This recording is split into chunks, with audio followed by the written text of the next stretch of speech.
When and how did you find out that you had cancer? So it was back in November 2020. My family, actually, it was my aunt. She had had an episode when she was on vacation, and my whole family went into a Facebook group, and they had said we have this gene mutation. It's called Lynch syndrome. So they were really encouraging us to get tested for that. And around the same time, I had felt a lump in my breast, but I was like, oh, out of sight, out of mind. So once that came in, I was like, I don't know if breast cancer is a part of that, but I knew that breast cancer was heavy in both sides of my family. I think it was because of what happened to my aunt that she had found out.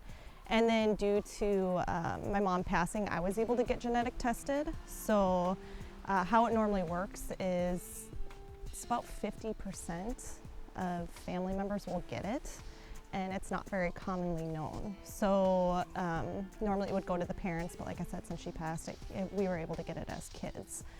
And yeah, that one experience definitely kind of turned around the trajectory for the family on whether they would want to or not. So I went in, talked to them, and they tested me for both the lump and for Lynch syndrome.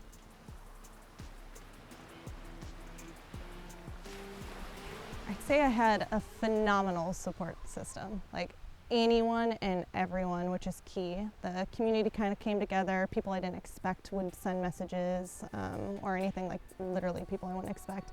But the closest to me were, of course, like my ex-boyfriend at the time, and then my family. They were big keys. And then I have a couple of really, really close friends. I call my everything. And they were there and very supportive as well. The process from my first appointment until the reconstruction surgery took about a year. Mentally, still going strong on that one, both avoiding and recovering from it. So they gave the option. It was either going to be a lumpectomy and then I could do radiation, or I could just go ahead and do the double mastectomy. And so knowing my gene mutation and knowing the risk of breast cancer on top of that, I went ahead and just did the double mastectomy, out of sight, out of mind. But medication-wise, I honestly, I've come a lot more natural since my whole process. Once I started advocating for myself or like doing the research, I started realizing that maybe this is the route I wanted to take, so I would heal more through foods or meditations or like visualizations opposed to taking anything hard, because I was afraid of things like addiction or whatever it may be that came along with it.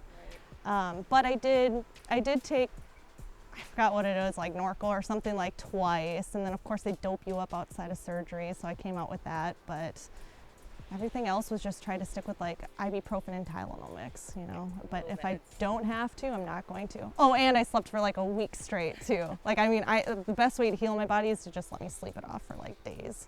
So, As a woman, you know, and doing the surgery, the reconstruction surgery, it's like, how did you know that was your route that you wanted to take? I just had an inner knowing. Like, I just knew, like, once upon a time I wanted to get my breasts done, and then I was like, you know what, I don't like it. I'm very happy with who I am. I like the natural, like, and then when this came about, I was like, I just really didn't want chemo or radiation in my body. And that was the one thing I did know. And so it was just an immediate split decision. Even the doctors were a little surprised with how I acted when they told me. I was like, yeah, cool, I have cancer. And I was like, yeah, I'm going to go this route.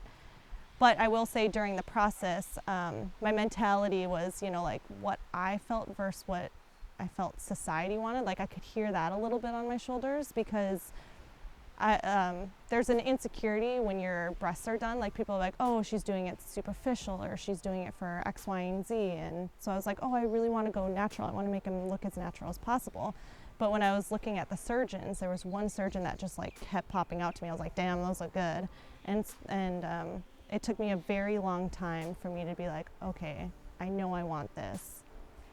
This is right for me. And then to pull the trigger and essentially go with him.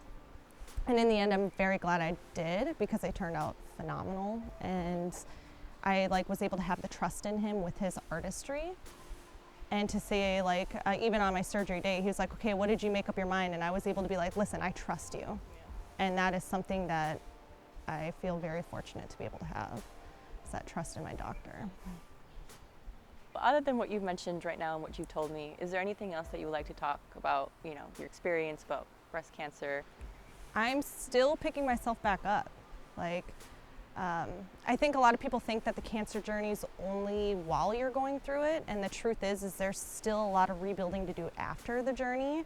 I was a little more fortunate than some may have been, but there's always going to be, whether it's bills, mental health, building that support system, whatever it is that you felt like you lacked or you need, you're still doing it after. And there's always going to be that thing in the back of my head that says, especially when the doctors are like, every year you live, you're more likely to get multiple cancers. For me, it's like 12 different cancers. So it's trying to combat that and give yourself the correct tools in order to overcome really any of it. So the first thing I'd say is the process also is still going afterwards. The second thing I would love to add would be whether it's survivors or the supporters. I think that there needs to be very, very good communication when it comes to that on both ends, because chances are it's going to be new to both the supporter and the person going through it. So the best thing you can do is understand that you guys are going to completely mix up, and you might get a little angry at what's said, but as long as you have the right support system, you know that it's going to come with love. From the supporter's end, no matter what it is, mind and body is so connected. So if they chose something that is against what you would choose for yourself, you still need to support it, because that can help them heal in so many different ways. And then the person going through it, you're your biggest advocate. And if you don't do the research, like, doctors don't have the time. It's just the way that it's set up. It's no fault on anyone's end. But if you can go in with the right questions, they can better guide you. And that's something I had to do, where I knew that certain testings were out there and I had to ask for them, which led me to doctors that suited me really well. Had I never done that, I wouldn't be exactly where I'm at now. So you're your biggest advocate in both areas there. And mental health, I'm just going to throw that out there. Mental health is the best thing for both of you, because as a supporter, if you don't take care of yourself, you're not going to be able to show up for the other person, and that's just point blank in life. Everybody has friends, family for a reason, and for me, humor gets me through everything. Dark humor, I don't care what it is. So I remember telling you this prior, but I remember messaging my sister, and she was just like, I was like, my breasts really hurt, or my boobs really hurt. And she messaged back, "What boobs?" And I was like, this savage little. So it's just like, understand who you're with. Like, we want to be humans. We still want to have fun. There's nothing like technically wrong with us. There's always hope. And the more you dig for research, the more you're going to realize there's so many options you never even heard of. And that's going to keep pushing you through. So know your why, find your support, take care of yourself.